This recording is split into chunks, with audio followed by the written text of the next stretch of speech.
Waco, Texas. It's a mid-sized city nestled right between Dallas and Austin, just under 2 hours away from both. If the name rings a bell, it's probably because of the infamous Branch Davidian standoff.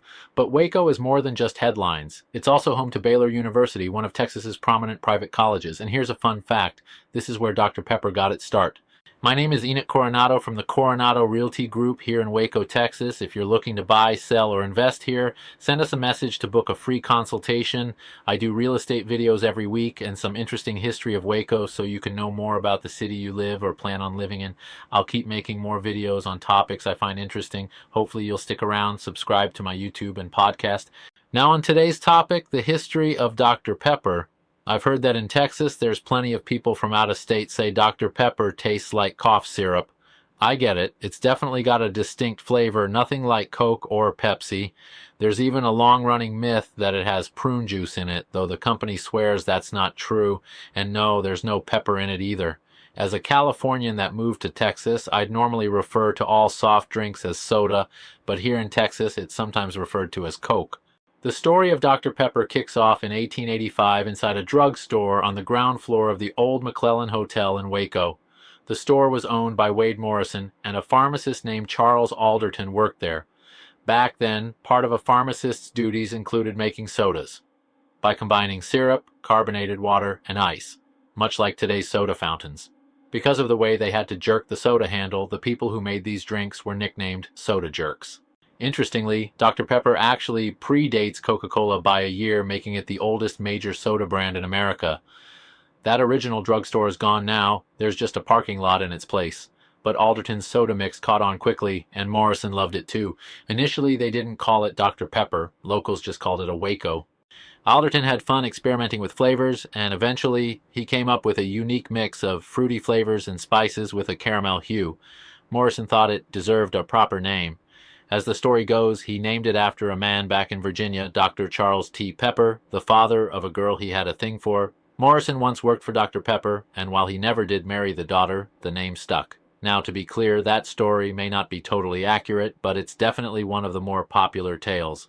Dr. Pepper's popularity grew fast, and soon Alderton and Morrison couldn't keep up with the demand for syrup. That's where Robert S. Lazenby comes in. He owned the Circle A Ginger Ale Bottling Company and loved the drink. In 1891, he joined forces with Morrison to form the Artesian Manufacturing and Bottling Works. Things moved quickly after that.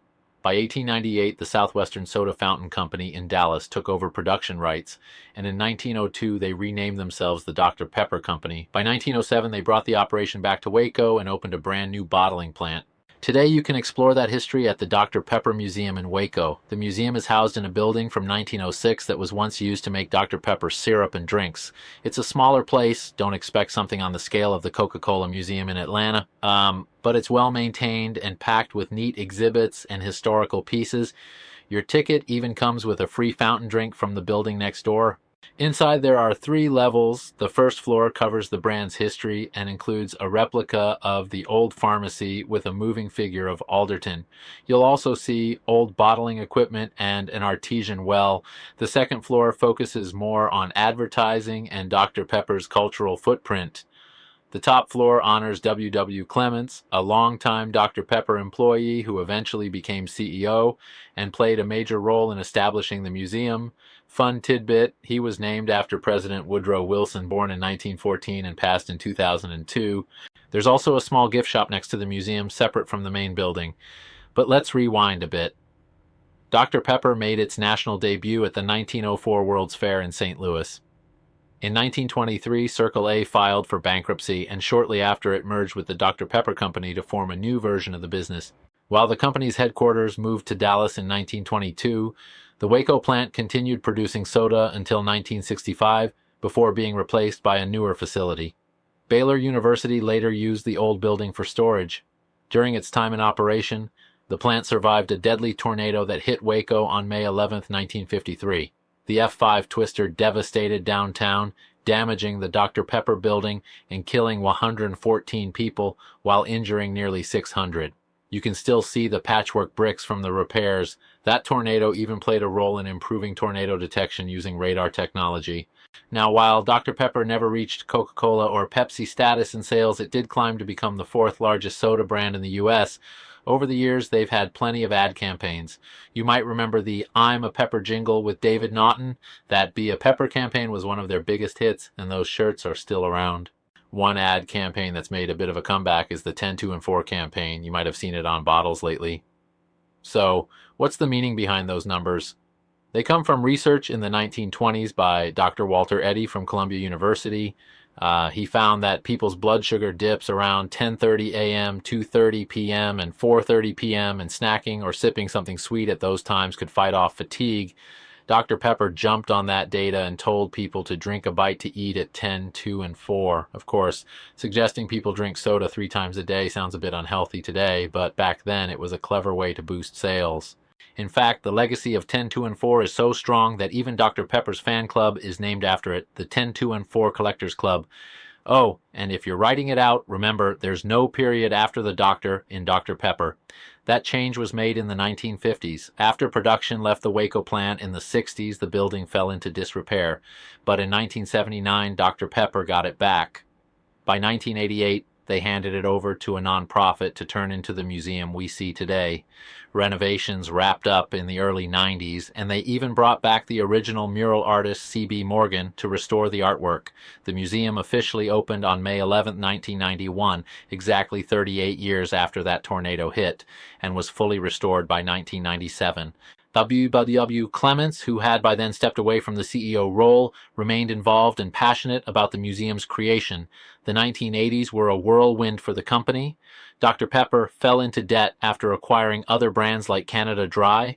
They went private in 1984, and Canada Dry was sold to R.J. Reynolds, yes, the tobacco company, which then passed it on to Cadbury Schweppes. In 1986, Dr. Pepper emerged after being acquired by another investment firm, Hicks & Haas, now HM Capital Partners.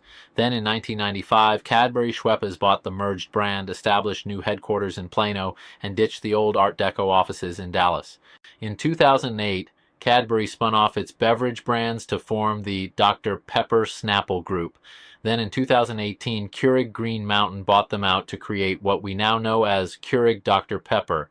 They moved their HQ to Frisco, Texas, next to the Dallas Cowboys training facility, while Keurig kept their base in Burlington, Massachusetts. If that sounds like a lot of corporate shuffling, you're not wrong. It gets confusing, even for me. But in the end, Keurig Dr Pepper now owns a huge portfolio of brands, including Sunkist, A&W, 7UP, and even Canada Dry again, so things have kind of come full circle. And that's the journey of how a soda from a little Texas town grew into a global brand. Hope you enjoyed the story and maybe even learned something new. My name is Enoch Coronado from the Coronado Realty Group here in Waco, Texas. If you're looking to buy, sell, or invest here, send us a message to book a free consultation. I do real estate videos every week and some interesting history of Waco so you can know more about the city you live or plan on living in. I'll keep making more videos on topics I find interesting. Hopefully you'll stick around, subscribe to my YouTube and podcast. Thanks for watching and have a blessed day.